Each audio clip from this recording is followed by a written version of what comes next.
Hey, y'all. We are back with another Igniting Ink Live. I am super excited to be sharing space with you all. And of course, we have the amazing future author, Sister Resistors, Birds World Publishing community here with us to talk about so many different things today. But you all already know what it is. If you are joining us right now, make sure that you are letting us know that you are here in the chat. I already see 11 of y'all already here. Let's go. Let us know who you are. If you can hear me and you can see me, make sure you type yes in the chat because look here, technology sometimes fails. And I want to make sure that y'all can hear me. I got a microphone set up. I'm here to support my dear friend, Kathy Wong. Let's go. Hi, Julie. It's really great to see you here.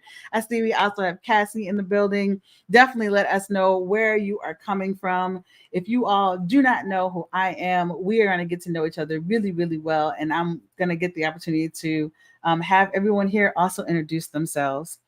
But if you don't know who I am, it's your girl, Heather Bird here, international award winning writer, your favorite writing coach, and CEO of Bird's World Publishing, where we are on a mission to empower 1,000 women of color to write and publish their books so that we can turn their message into a movement. And we are not playing about this goal. The women that you see around this space right now, some of the folks that might hop in the chat. Y'all are going crazy right now in the chat. Yo, I love all of this. Catherine, you are loved. You are loved. And there are so many exciting things that are happening today. And so I am glad that you have your community with you. What's up, Raina? I see you. Oh, we went back. They used to call me Mockingbird back in high school.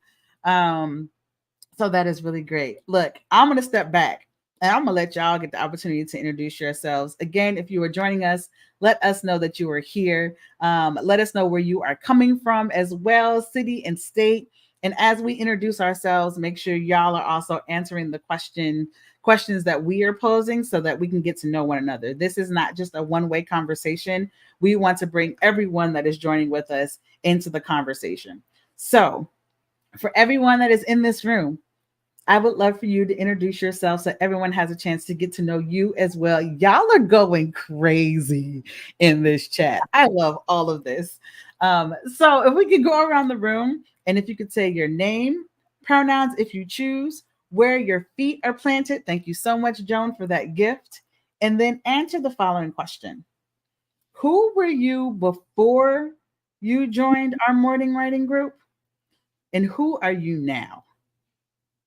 So again, name, pronouns if you choose, where your feet are planted, who were you, and then you're answering the question, who were you before you joined the group? And then who are you now? So I'm going to go ahead and step back. Whoever would like to hop in there and answer that question first. Y'all, I'm going to go into this chat right now and see what's going on while y'all are introducing yourselves. I'm super excited. Who's going to hop in here?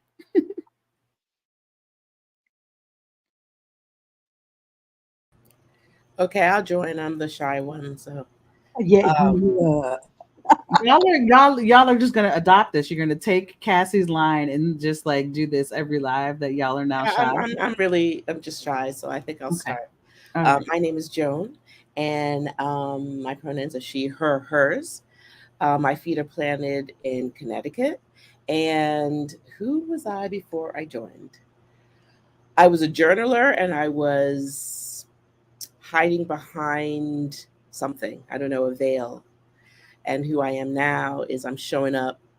The curtains are open, spotlights on, and I'm ready to share. That's who I am. I love that. I love that. Thank you so much for hopping in there. And then also, if y'all didn't see last week's live, when Joan said ready to share, Jano put that to the test and asked Joan to share a piece of her writing with us as she's working on her forthcoming book, Black Women Breathe. So she's sharing. There is evidence of this. So y'all make sure y'all go check out that live from last week if you haven't already seen it. Who's next? Who's next? I can go next. My name is Regina. My feet are planted in Pflugerville, Texas. Love to say that. I'm originally from Chicago. Um, who was I before? Lord. Mm. I was not published. I was a poet, but I really didn't understand the work that it took to make my words all that they needed to be on the page. I was also working pretty much by myself, which is a very hard thing to do. You need a community to work in. You need people to reflect back to you who you are and what you're doing and hold you accountable. And that's what I found here. Hmm. Hmm. I love that. I love how you started off by saying, well, before I wasn't published. And now you are a two-time published poet working towards a chapbook. Yeah. So come on now with the accolades. Now, sometimes we like to shy away from who we are. And this is the place where you have the opportunity to shine and we celebrate. Where the pom poms at? I know somebody got pom poms real close. We celebrate. Oh, look at that. Look at that. Shout out to Cassie for having us have pom poms on deck. We believe in happy dances here. So yes, thank you so much, Regina. I go next. Let's go. I think before I started hanging out with you all, you've had a really great impression on me, by the way. I feel that I was a storyteller that had a lot of shame. Uh, Mm, I expressed my storytelling through words. I still feel like I'm a storyteller, but I have less shame and more, I think, serious intentions mm, as a writer. I claim the word writer. And I'm a creative artist who express myself in not just writing, but in other ways also, mm-hmm, unashamedly. So mm, you all help me with that. mm. Yeah. And we love to see your work. Every time you give us a little more piece of Jano, we just mouth to the floor. Like it has been a journey and I'm so grateful to be a part of it. So thank you so much for sharing Thank with us. you. Thank you. So, aloha kako, everyone. And it's just so incredible to see you all online. So, for those of you that don't know me, I'm Catherine. I am from the Aina and the Maka and the Makai, the ocean, the land, and the sea of Hawaii. And my feet, for the time being, are planted in the Massachusetts area. Who I was before, I was my students telling me to write a book over and over again, year after year. Um, Mm, and I have very close colleagues, Dr. JoJo's on this, again, telling me over and over to write a book. But before I came into this incredible sister resistor group, it was an idea, it was a thought, it was a promise, but it wasn't a reality. And to be, 71 pages in is something that I am learning to step into, to be proud of, to say, because I also was an incredibly quiet author. I wasn't someone who, unless I was sharing it as an educational part of my curriculum, it wasn't something that I was sharing as an artist. And so mm, to be able to reclaim that and to claim it in a space of community, in a space of ohana, and having, former students, friends, family bear witness to that, that is incredibly special, more than words can express. mm, mm. Catherine, every time I try to follow up anything that comes out of your mouth, it can never summarize how you make us feel. And I think tonight is definitely a testament of what that means. We have so many people here. There are so many people in the chat. And so I just celebrate you today, and you all will get a chance to see so much more. But before we do that, make sure you all tag a friend.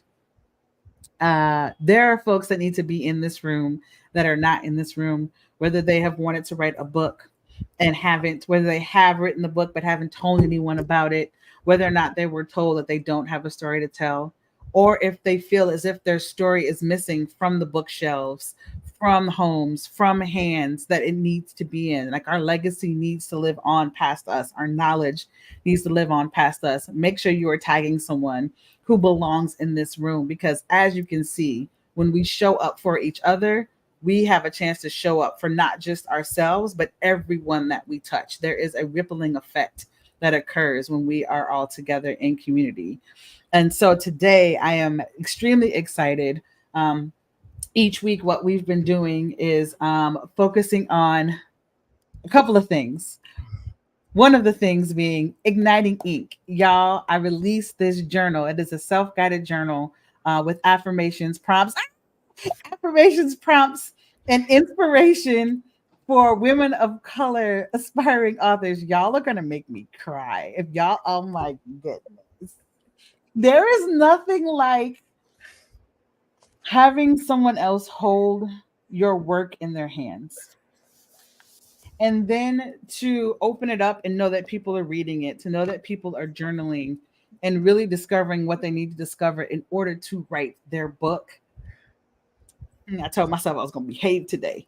And so we kicked off August 1st with the launch of this Igniting Ink journal. And we talked about a lot of the inspiration around the journal and why we wanted to do it, and the community that's been built as we've been on this journey to writing our books.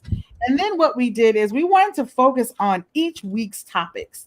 So if you haven't already gotten your copy of Igniting Ink Live, make sure you hop on in there and get your copy, because I'm telling you, you will not be disappointed. But in the journal, we have a couple of different topics. Each week has their own topic. And so on August 5th, 6th, August 6th, we focus on cultivating healthy habits. That is what week one is about. If you don't have a strong foundation for your writing, moving forward in your journey is going to be extremely difficult, because you're going to be unwavering. You're not going to know where you're going, and you're not going to access the right story that needs to be told. Last week we focused on overcoming doubt and fear. And so that was an amazing conversation and an honest conversation about where we are as people in our own writing journal, and how honestly the fear does not go away. Watching all of them pull up their books, and I know Regina's is on the way. Before I hit the send button, I was terrified. Thank you, Lisa Nichols. Terrified. I was excited and terrified, right? Because this is the step, but I know how to move beyond that fear so that it doesn't paralyze me. And then today we have the opportunity to talk about unleashing our stories and what that looks like and what our processes look like. So to dig even deeper into what this looks like, I am going to step back and be a part of the conversation like we always do. And I'm going to bring forward our question queen for the night. Okay, if Oh, you wow. have not been a part of Jano's just universe, whenever Jano asks a question, be prepared, because your world will shake and you will have no there's no question whether or not you're going to dig for the honest answer. So I am excited to be able to share this space with everyone that is here. Thank you all so much for being in the comment section and for being a part of this journey. As the questions are being asked, join us in answering them. So I'm going to turn this over to Jano, and we y'all buckle up. Everybody. I hope these questions are questions that people who are in the chat feel, like you can answer these questions too for yourself, and you may end up writing a story about the answer. So, how about that? I'm reading. Wow. Okay. Let me ask the first question. Where's the gathering space in your home where stories get told?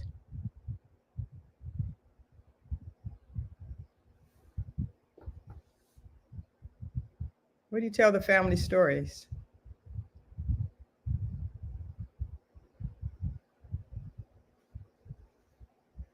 Ha, I was muted.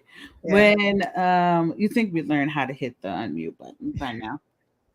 When I was growing up, mine lived in two different places. We had what was called the family room, Uh-huh. and that's where all of the laughs and the stories, whether they were funny or heartbreaking, took place Mm-hmm. with family and with friends. It happened in the family room. I would also say that I got to know my grandmother deeply in the kitchen.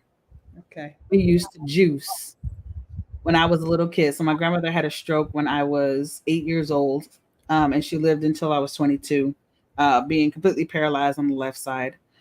And the only one of the few things that she went back to doing after her Mm-hmm. stroke was juicing. Mm-hmm. And so that was an activity that we just got to do and just be in community with each other, and just hearing her tell stories or telling me how to cut the different produce and put it in the juicer. So, yeah, those two places, the family room and the kitchen, for sure. I think for me, it was the kitchen was one, and the kitchen was also a place where, when you were little, you were like really quiet Mm-hmm. so that you could hear what grown folks were talking about. I think the other place that where stories got told was I shared a bedroom with two of my sisters, and so stories would also get told there that we didn't want anybody else to hear Wow. I used to be a storyteller to my siblings, and I didn't remember it until my sister reminded me when I started this journey of working in this writing group and started to feel more comfortable sharing more widely with different people in my life. And she said, "Don't you remember you told us stories on the stairs?" So there was a set of 3 steps that Mm-hmm. was outside the family room. So it was almost like a little, I don't know, a little performance area.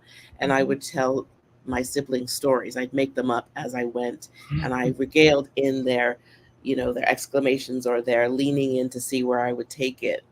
And then I definitely agree that the kitchen, and for me, it was the kitchen when we had an event. So if there was a party, if it was Mm-hmm. Boxing Day, I grew up in England, if it was Boxing Day, if it was um, Christmas, any other time Mm-hmm. that the grown-ups were distracted and Mm-hmm. having fun, when those that were preparing the meal, bringing in the food, and as we say in my house, dishing it out, we Mm-hmm. little kids would kind of be by the door, under the table, just happened to be somewhere until an adult discovered us and would shoo us away. But and then you just shoo away for a little bit, and then you find your way back, or you send a different kid. Mhm. Wow. Catherine?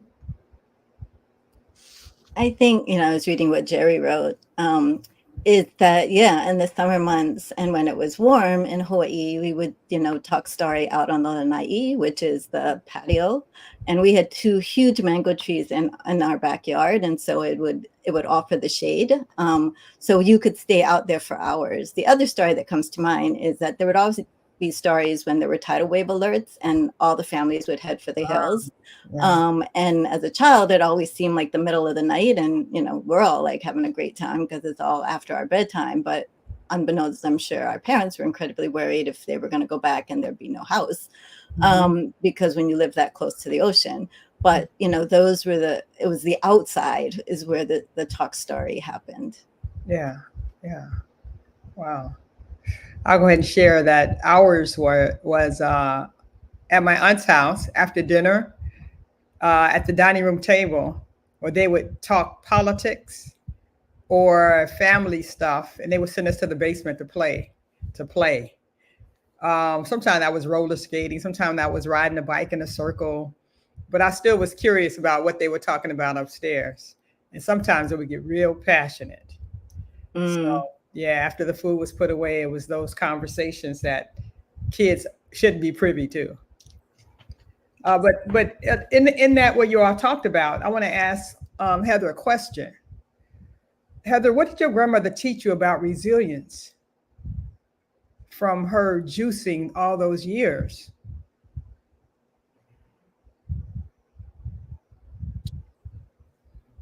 there was something about her determination and still doing the things that she used to do before the stroke that brought her joy Mhm. that she wanted to continue doing. Yeah. And so it wasn't necessarily a comment or a story that was told, it was in her actions. Hmm. Like just the process of moving her from the recliner to the wheelchair, Hmm. wheeling her through because we had carpet. That was fun. So like pushing my grandmother through carpet to get to the kitchen, which was actually really tiny, and trying to position her properly. It was a feat in itself. And then us chopping up the getting the produce, chopping up the produce, cleaning. Like there was a process, and she only had one working arm, but she was determined to still do the thing that brought her joy. So I felt like I was able to pick up on her strength just in her own process of showing up and doing the thing that brought her joy. Yeah. Yeah. Thank you. Regina, you had two sisters. Did they teach you how to be a girl?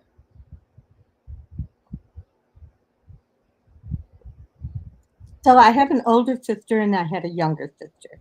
Mhm. And my older sister was 2 years ahead of me. My younger sister was like 3 or 4 years below me. Mhm. So um, my older sister would always, well, she, she was headstrong, let's put it that way. And um, she would always tell me, I'm fighting for you. I'm fighting this Mhm. battle for you. you know, I'm going out and staying out late when I'm not supposed to for you. and and so I think what one of the things that I learned from my older sister was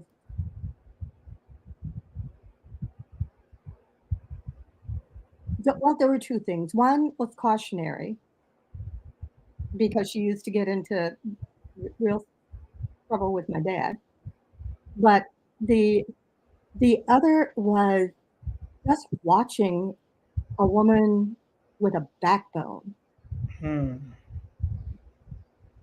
you know? Yeah. Yeah. Wow. Wow. Wow.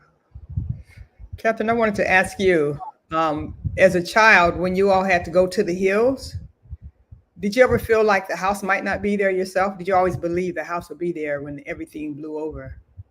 Yeah, that's a good question. I think because I was young, I wasn't sure, but I trusted that the adults around me would take care because it was all of the families, multiple streets. And it Hmm. was one of those things growing up, right? Like you didn't need to lock your doors, that everyone minded everyone's children so that it wasn't about feeling like one person wasn't going to take care of you. It was like everyone's going to take care of you, including when you've been naughty, right? Like everybody had the capacity to scold you. Everybody had the capacity to share great joy. That it was not a distinguishing of immediate family versus, that everybody was your cousin. Everyone older than you was auntie and uncle. And it was, to this day, right? Like at home, there's no distinguishing between if you're blood related versus you're just related because you're from the island, you grew up together, and you were raised by all of the, I felt like I was raised by so many different people that had an impact on, why I became an educator, why I stayed Yeah. being an educator, and why I educate the way that I do from the place of community. Yeah. Yeah. I want to come back to that because tonight is your night. Um, Joan, those three steps that you and your siblings sat on as you told stories. It sounds like you were an early adopter to maybe to rap or to free form. Okay, that's a stretch. Hold on, has Joe been able to freestyle this whole time and we haven't known it? It's been We over didn't a know it. year. Do you have like an inner Easter Ray we don't know about?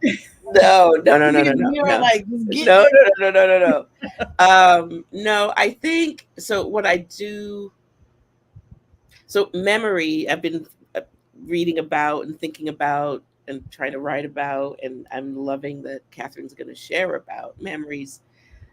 And as I revisit that memory, what I was good at was improvisation Mm-hmm. because I never wrote these down. Mm-hmm. They were stories, and it was a series of and speaking of a woman or a girl with a backbone, the central character was a really badass little girl. And she went up against the really big bully who Mm-hmm. happened to be a boy. And that was my way of sort of teaching the lessons to my siblings, I guess. I think it was more instinctual than it was intentional.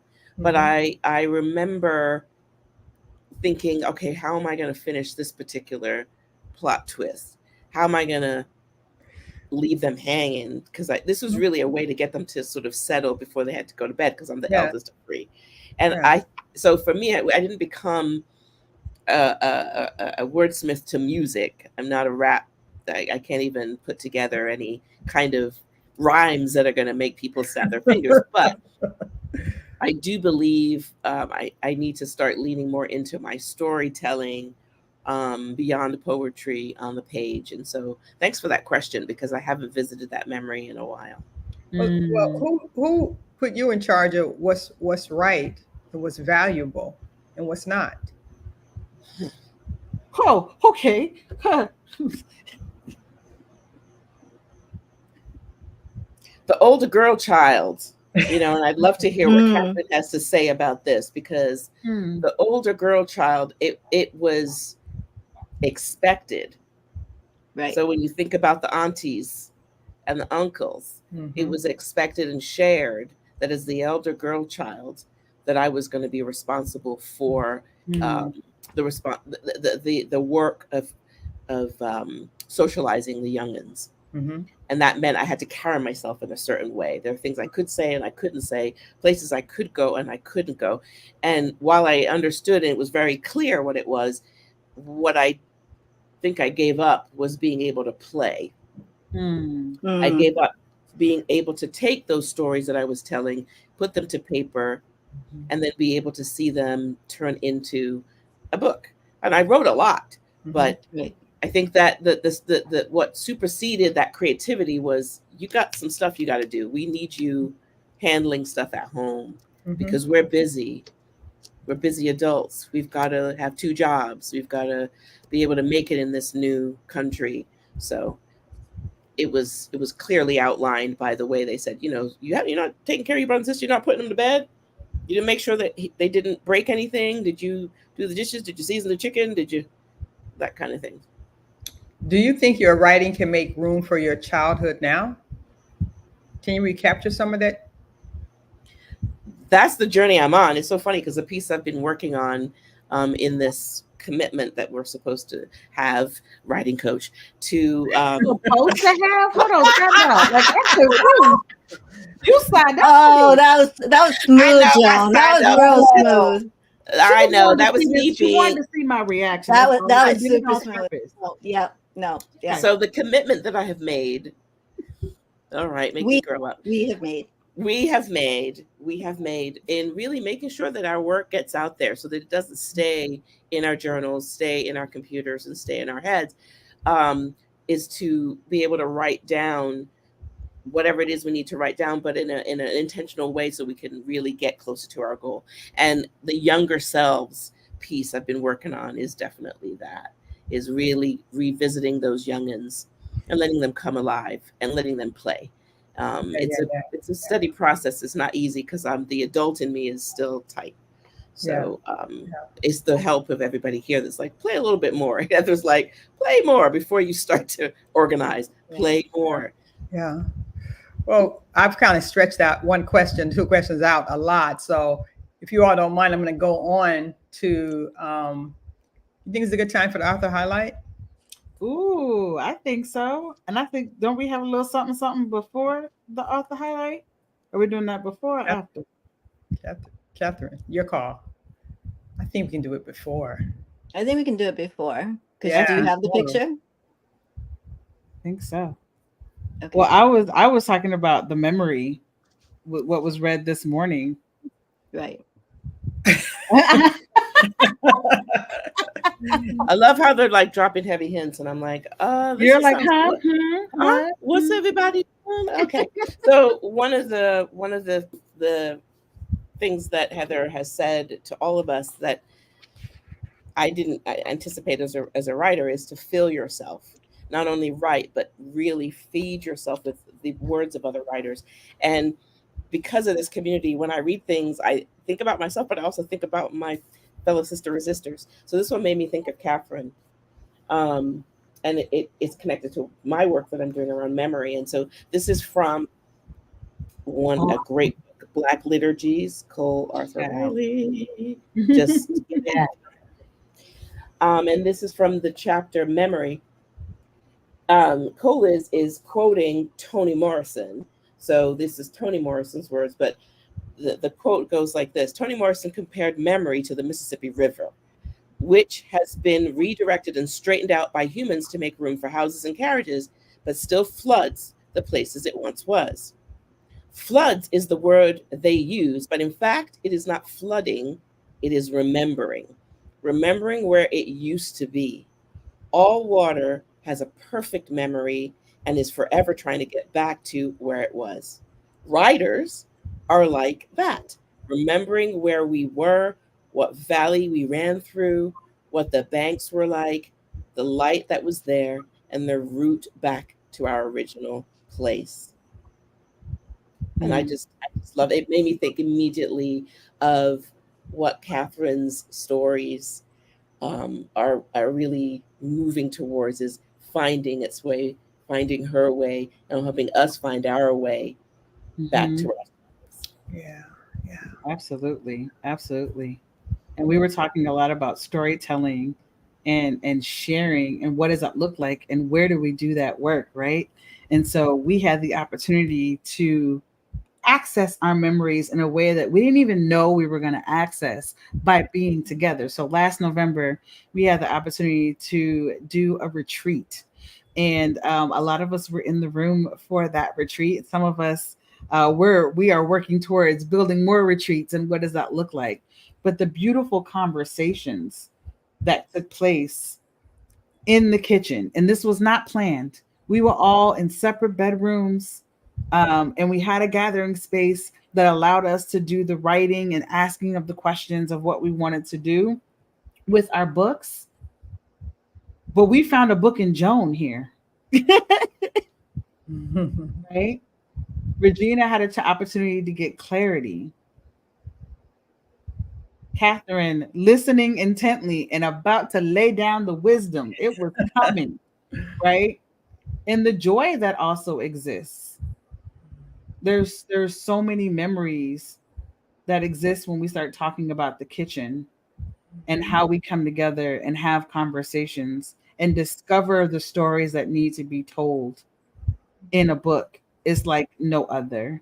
And so wanted to be able just to share some of those memories with folks of how powerful a gathering place can be with a group of people and how those gatherings can lead to so much more than what you could have ever imagined.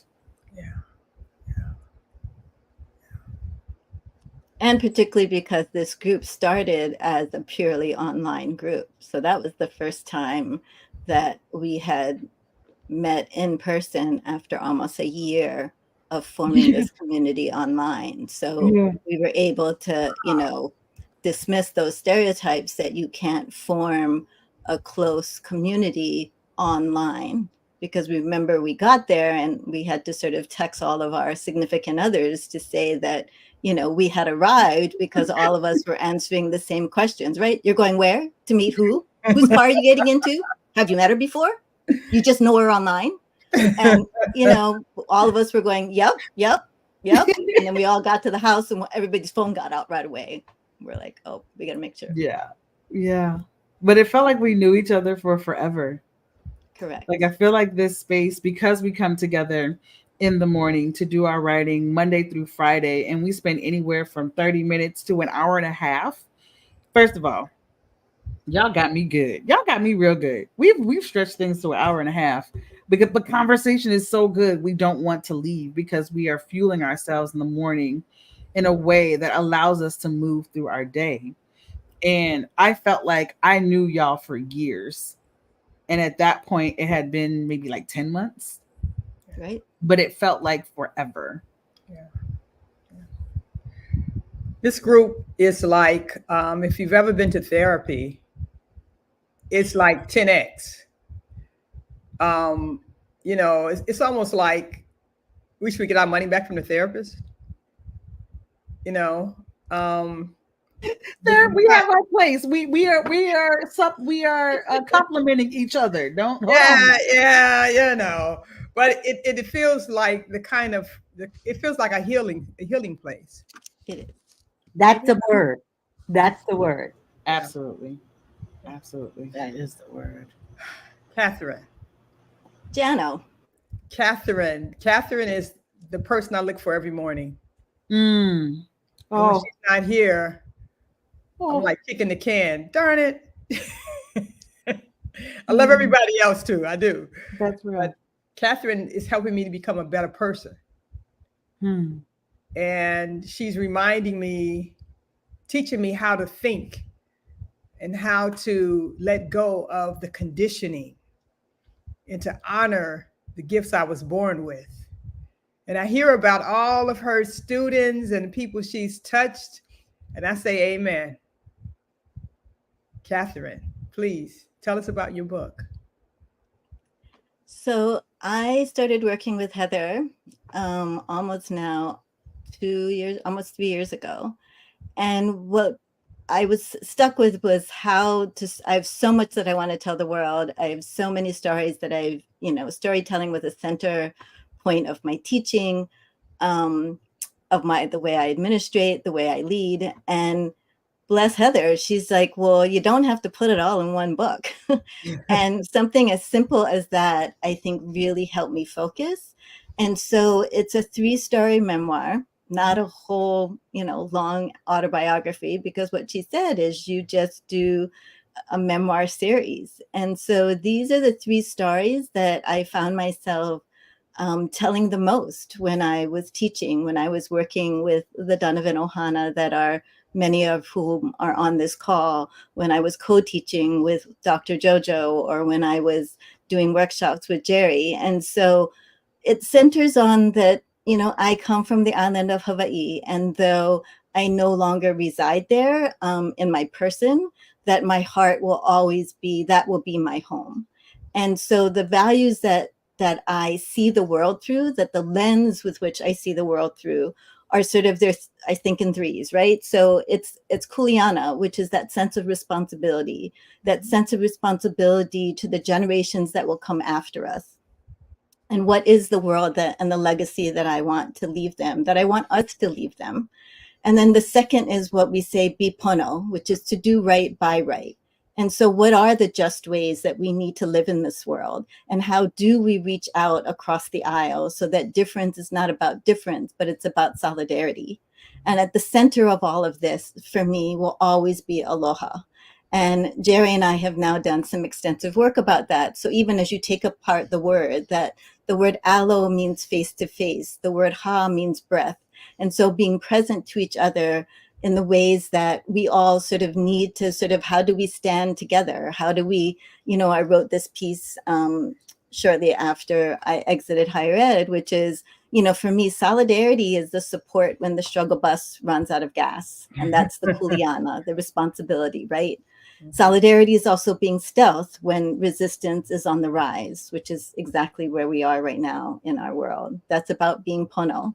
And that solidarity is seizing joy both in solace and in community. And so how do we bring aloha? It doesn't have to stay on the island of Hawaii, that aloha can live in each and every one of you. It lives in me because I know that I can't be the educator. I can't be the auntie. I can't be the sister without the center of it being aloha. Mm-hmm. So I thought you were going to read a little bit for us. I am. Oh, So, great. in terms of the three stories, so the first one is about my maternal grandfather, my Gong Chan. The second one focuses on my three grandmothers, my Tai Tais, who were born when I was there were three alive when I was born, and they passed away when I was an adolescent. So I was incredibly fortunate to have them through my formative years. And then last story will focus on my very first trip, and only trip to this day, to the ancestral land of China and me rediscovering my name. Mhm. But the section that I'm going to read now is from the second story, and fortuitously, it takes place in the kitchen. And so when Heather and I were going back and forth late last night about, which passage to read, this one sort of jumped out. So, and also just to know, it is because of this group that I am more public about my writing and my artistry. And so my deep love and mahalo to you all for your presence in my life. Joan, Jano, Regina, Cassie, Heather, especially Heather. So this is from the middle of the second story. My Tai Tais would appear in the doorway with their thin gray hair pulled back and knotted in a tight bun at the top of their head. They would be wearing neutral colored cotton brocade cheongsams with simple Chinese cloth shoes. As my siblings and I bounded into the house, stopping only to remove our rubber slippers, my brothers and sisters immediately went to find their similar age cousins to play with. I patiently waited in the foyer in front of the Buddha statue for the grown-ups to gather in the living room to start talking story, watch TV, talk back at the TV, or play mahjong.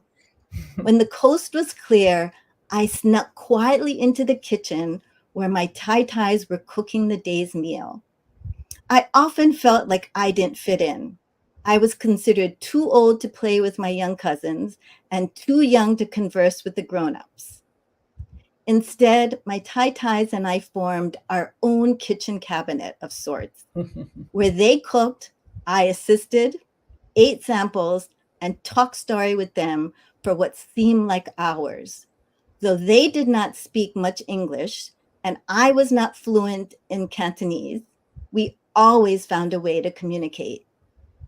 It's often said that food can be the great connector and of itself an expression of culture. I remember observing with rapt attention my Tai Tais mixing of flour, sugar, salt, and water in a large glass Pyrex bowls to make the soft, billowing white bao buns, often steamed and stuffed with savory char siu or sweet bean paste. In all, I watched as they never used a measuring spoon or cup, but eyeballed the amount, added a sprinkling of spices, tasting along the way till it was just right. There was no cookbook in sight. The synchronicity of their movements between cutting and chopping at the kitchen counter, lifting lids off succulent dumplings being steaming on the stove, checking on the roast meats warming in the oven, rinsing long uncut strands of yellow lo mein noodles at the kitchen sink, and instructing me sitting at the wobbly wooden kitchen table on how to mix the ground pork and vegetable filling for the crispy gaoji never ceased to amaze me. They never got in each other's way. They never raised their voices. Instead, they spoke in quiet yet firm tones. With the windows wide open and the stove and oven on, the mix of sweet, fragrant plumeria blossoms from the tree outside and a variety of steamed, fried, braised, and baked Chinese dishes filled the air. Though this was orchestrated kitchen prep, I felt as if I was the center of their world. My Tai Tais took turns doting on me, making sure I had enough to eat, and never minded when I took a dumpling here, a steam bun there to try.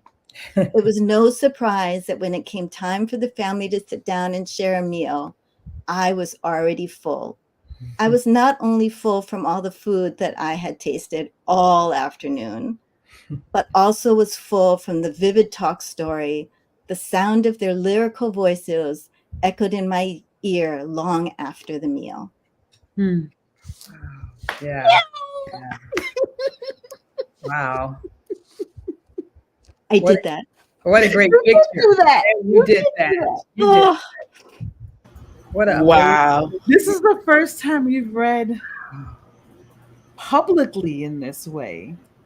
You read I during know, the right? retreat. Whew. Y'all make sure y'all show love to Catherine if there are lines that resonated with you or things that you saw yourself in. Let her know. This is a step for every person that is here. We are pushing ourselves. We're stretching ourselves in the best way possible to make sure that we have the opportunity to turn our message into a movement, to allow ourselves to be Exactly. seen in the material. This is huge. when you Wow. when you write or even read about that, are you do you feel like you're back there in that kitchen? You know, so for those of you that sort of go, I have a story in me, I don't know where to start, that that passage came from several iterations with Heather, right? So, you know, first I had to take that leap of faith of realizing that this book wasn't going to get written by itself. It wasn't going to get written without me getting some help. And so the pride that we all feel about our writing, about whether as women of color, we're allowed to ask for help in this way. Hmm. And my heart, I let my heart talk to me that there was some healing I had to do when I left my last position. And in that healing, I decided to focus on wellness instead of focusing on bitterness. I decided to focus on what were my dreams? And, you know, bless Jonathan and Derek are on this call. They gave me sort of my first sort of nonprofit position upon my departure from higher ed.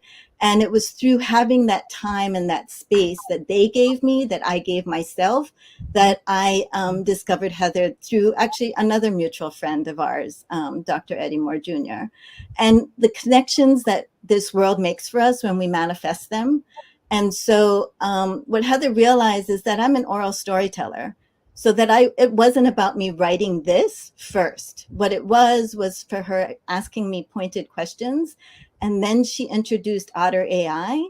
So then as I was telling her the story back, she was actually having it transcribed for me. She would then send me the transcription after our meeting and I would read through it. And at first I was like, this is easy peasy. I'll just take the transcription.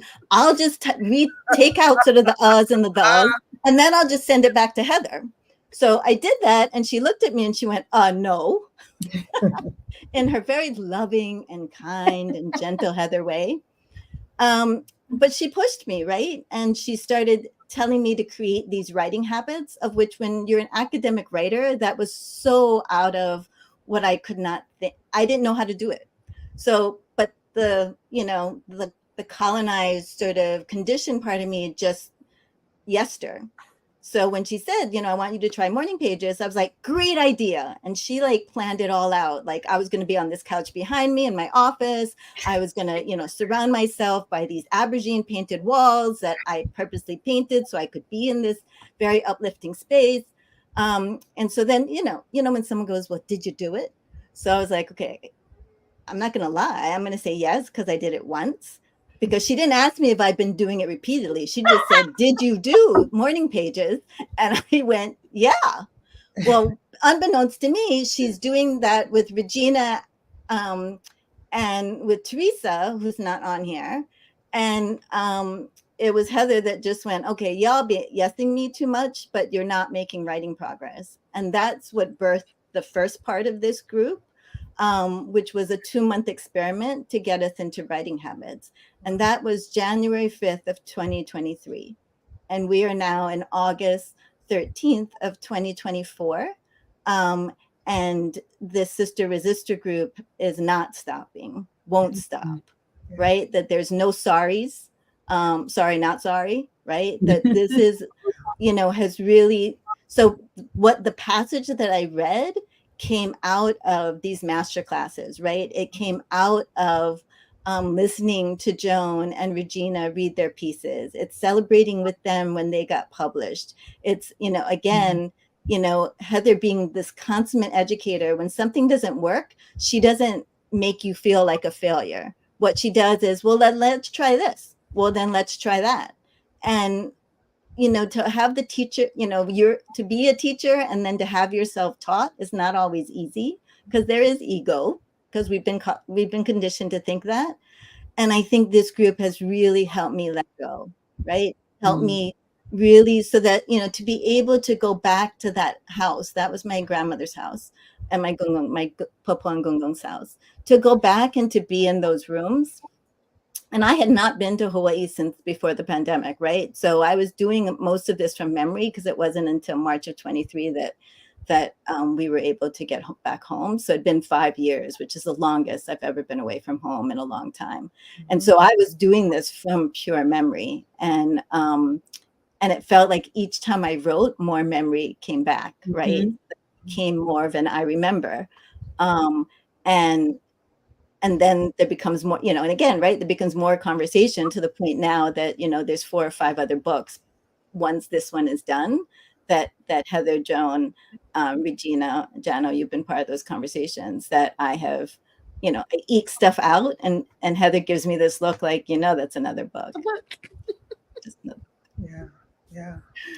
Oh, that was amazing. I want to hear more. I mean, I feel like I'm under the table in the kitchen and watching people move like a dance, not running into each other. How did you end up with 3 grandmas? So it was my 3 great grandmothers. So 1 on my maternal side and 2 on my paternal side. And so they came over from China in the late 1800s. And again, they came, without giving the book away, but they took a boat, and they came over with the intent of starting a better life for their families. And so my great grandfathers were not alive when I was born, but 3, and the oldest, Tai Tai, passed away at 102. She fell asleep. And so the level of longevity, but that I remember them as vibrant, active women, right? I remember them being the matriarchs. I remember them scolding my grandmother and my mother in Chinese if, there was something they didn't agree with. And again, you can tell by tone. So even though I may not have understood, and, again, there's a story in there about the reason that I'm not fluent in Cantonese was because of the generation that I grew up in, was that you can't be foreignized. And if we send you to learn the hula, if we send you to learn Chinese, then you'll be foreignized. And so what we want to do instead is we want to make sure you speak perfect English. So, we would get spankings if we talked in the Pidgin Hawaiian, which is a blend of all the different languages in Hawaii. And so it took me years to unravel that level of loss, of what it meant to mourn the raising that I wish I had, that I didn't have, that I had to then, it took me until grad school to fully understand and to work in that forgiveness of realizing that those that raised me felt they were doing it with the best knowledge they had, but it still is a loss, right? And so it makes me treasure that time with my Tai Tais even more, because the language I got exposed to was through their love and care of me, through their, that became the hush, right? Because they told me, don't tell, in their broken English, don't tell your parents that you're in the kitchen with us speaking to you in Chinese. Because if you do, there's a good chance they'll forbid you from coming in here. And how powerful is that, right? And so I, have no regrets for that time. And I know that, again, the educator that I was able to be to the students that are on in this session with us, that to, for me, it really is about that our young people's voices need to be heard loud and clear. They don't need to be quieted. They don't need to be shushed. They don't need to be checked at the door. And so how can we raise educators? How can we raise our young people so that they can fully show up as who they're meant to be? Yeah, yeah, yeah. Heather, we're going to the hour or just about. I have We like are. 2 questions left. Yeah, I think we have time for one question, but depending on how it goes, y'all are still with us. So let us know in the chat, actually. You all have been so active and in this space with us. And it has been absolutely beautiful being able to share your sentiments. This is something that is not just for Catherine. This is for everyone that is here. We have the opportunity to be a part of this experience, which is absolutely beautiful. So if you want one or two questions, let us know, and we're gonna go off of the majority rules, right? We're gonna make this a democracy. What we got here? I'm serious. If y'all don't let us know, we can end this live now. Well, And I want to respect everybody's time. I'll go into one of the questions I had for Catherine. Catherine, you have a tie that you remember or had was your favorite or impacted you a certain way? I mean, I'm closest to my maternal side, and so I felt that the oldest one, certainly also in that group, elder reigns, and so I think that, for me to really cherish all of them, knowing that they came under great hardship and yet they made a decades long life in Hawaii. And again, what does it mean to, again, take your home with you, because you can't always live in the home that you were raised? And that, how I got to the East Coast is not actually in this book, but it's part of the next book, right? That this idea of, I was told the further you go, the better education you'll get. And that says volumes about the island. It says volumes about everything in between here in the continent, between the island and the continent and coming to the East Coast. Yeah. But I feel that, my feet are in different places, right? They're never in one place. Yeah. I have, a strong family roots here, but I also have heart roots at home, and will always have heart roots in Hawaii. Yeah. And so I think that they all had an incredible impact on me. But there's also things I wish I could have asked them, because it wasn't until I got older that I realized you don't always know what you don't know. Yeah. And I think that's what sort of forwarded me into education, of how can I be present to that next generation? And then, now that I am considered an elder, how do I embrace the elder that I am with the elder that they were? And and it's one of those things I was just saying to my best friend, Penelope's mom. Hi, Penelope, my goddaughter who's on here, is that, Tish and I were talking the other day, and we said, the last few times we've gone to Hawaii, that what we noticed is that the waiters, the hotel staff, just people that are sort of the people that we buy our groceries from, stop and call us auntie. And it's, I'm like, oh, shoot. Do I look that old? But knowing that it's a sign of respect, but also know that you've moved into that sort of elder sort of status. And and so, it makes me think about them even more, because of, I never envisioned what it would be like to be an elder, but then to now be in that space, and to being referred to as such, that there's a way of, I don't want to run away from it. I want to sort of run toward it and be in it, and cherish what it can bring. Yeah. So this is going to be the last question. You have now moved to America, to the mainland, and just envision this. You're sitting by a tree. Were you 18 when you came here? How old were you? I was 18. 18, okay. So envision seeing yourself at 18, but you are walking toward that 18-year-old. sitting by that tree, and you bend down and whisper something in her ear, what do you say to her? Hmm. Oh, Yeah, that's incredibly powerful. What I would say to her is, one, I think learning that, you know, the term mainland in and of itself is a colonized term, right? And so that, for us to say Hawaii and then to say when we leave Hawaii that we're going to the continent, Okay. because Hawaii itself is also, though, um, part of the United States, but it also, in and of itself, is still a sovereign nation.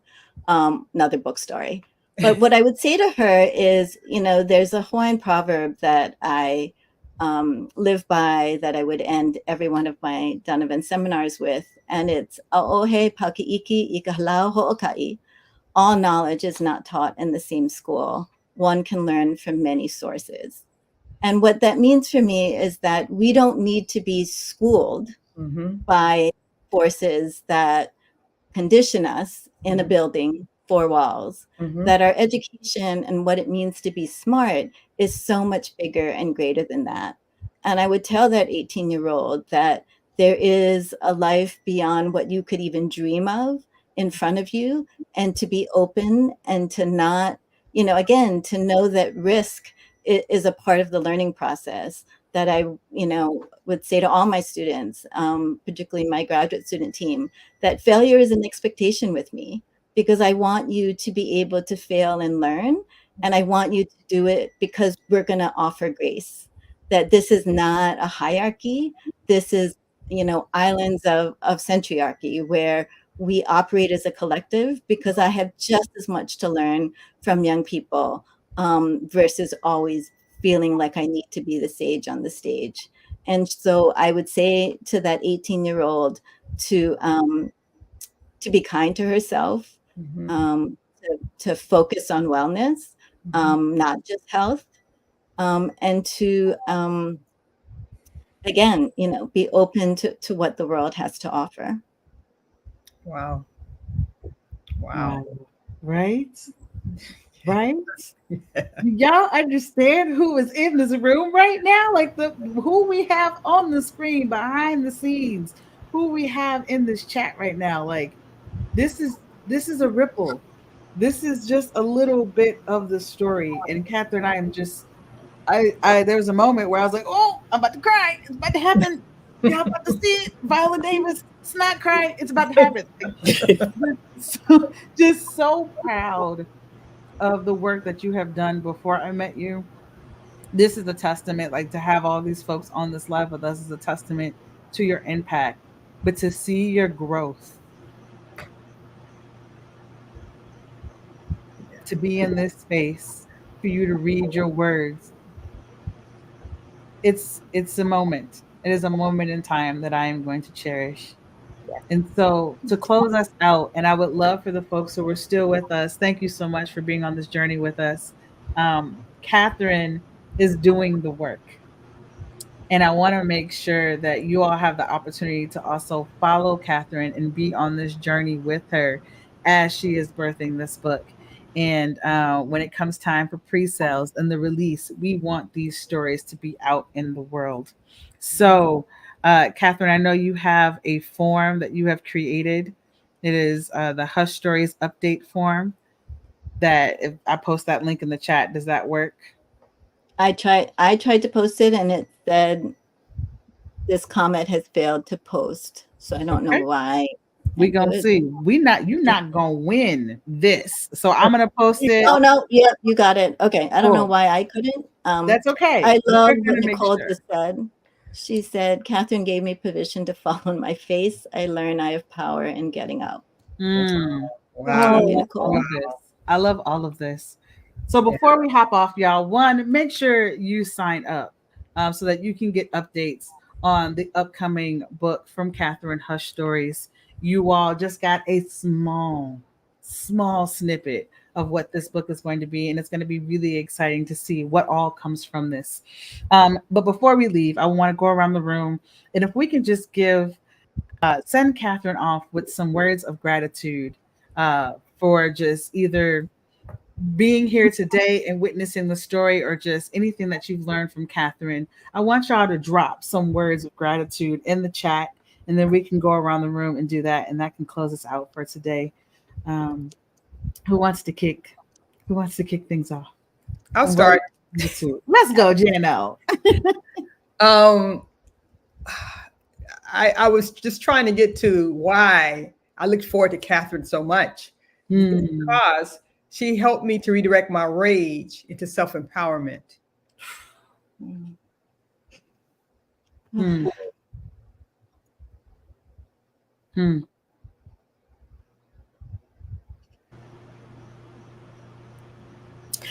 I'd like to say that Catherine, Hmm. your just the care in which you honor stories, our stories, your family stories, your own stories, is such an inspiration. And you are that model of how to hold sacred what our ancestors are passing on to us and bringing it to the next generation. Your fierce, fierce commitment to future generations is also something that I will always treasure, and I can't get enough of it because it just need to keep being reminded of why we're here. So thank you for that. Hmm. And your intentionality in your speech, in the way that you think about how you move through the world, it's it's it touches me, Hmm. challenges me. Hmm. Hmm. Your grace. Hmm. Hmm. Yes. Make sure y'all continue to give flowers to Catherine in the chat. And I will close out by saying, anyone could pretend to show up in a space. Anyone can listen to what's being said. Yeah. It is not until someone decides to show up for themselves and be challenged and be stretched does the work begin to happen. I thank you for trusting me on your journey. I also want to celebrate you in saying yes over and over and over again. We had a chance to witness what your yes looks like, and that is something that deserves to be celebrated. So thank you for showing up for all of us who are here today, all of us who will be watching the replay and beyond. And I am so excited to be able to continue this journey with you and hold your book in my hand. So the pom poms are here. You all. Yes, you all. It starts. It starts here. It does. It actually, it very much does. Very much so. This was birthed. This was a suggestion to Heather by us Hmm. This in the started morning. here. So Yeah. thank So you. Halanui Loa for everyone for all of you, Jano, for your queen of questions, and to all the attendees it warms my heart to see people from all different parts of my worlds come together for this live, so that there were folks from my K-12 space, so young people I've known since they were in kindergarten.